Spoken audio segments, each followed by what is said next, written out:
জি, আসসালামু আলাইকুম। যেখান থেকে দেখছেন আশা করি সবাই ভালো আছেন। আজ কথা বলবো সিয়াম নিয়ে। সিয়াম আর রিলেটেড অটোফেজি। জি, 1990 সালের দিকে বেলজিয়ামের বিজ্ঞানী খ্রিস্টানো দা দেরব প্রথম এই অটোফেজি সংক্রান্ত বিষয়ে গবেষণা করেন এবং প্রথম নামকরণ করেন।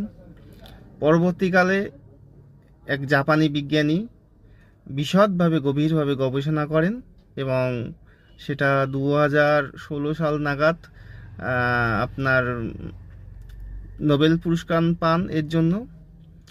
ব্যাপারটা কেমন?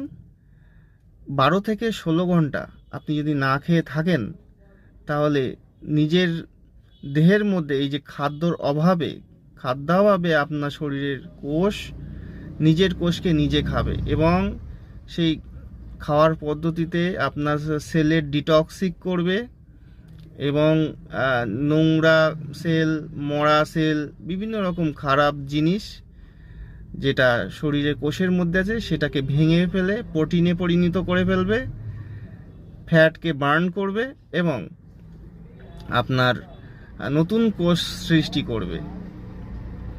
তো এক্ষেত্রে 12 থেকে 16 ঘন্টা উপবাসে থাকার সিস্টেম।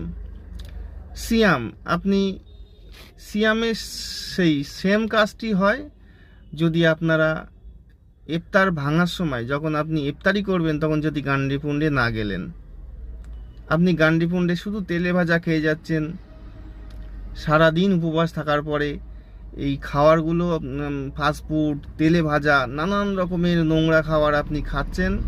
তো আপনার এই যে অটোফেজি বা সিয়ামের যে মেন কাজ, শারীরিক যে কাজ, সেই কাজটা প্রক্রিয়াটা আপনি বারবারই ধ্বংস করে দিচ্ছেন।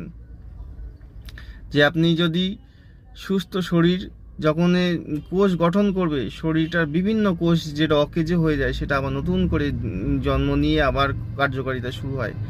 আশা করি আপনারা ব্যাপারটা বুঝতে পেরেছেন। রোজা একটা বিশদ বৈজ্ঞানিক উপকারিতা আছে যেটা আমরা সাধারণ মুসলিমরা জানি না।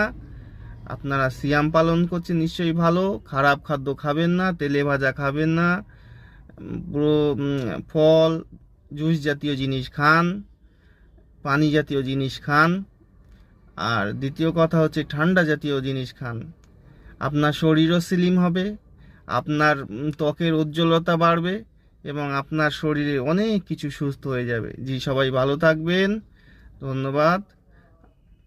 আবার কথা হবে। সাবস্ক্রাইব করুন।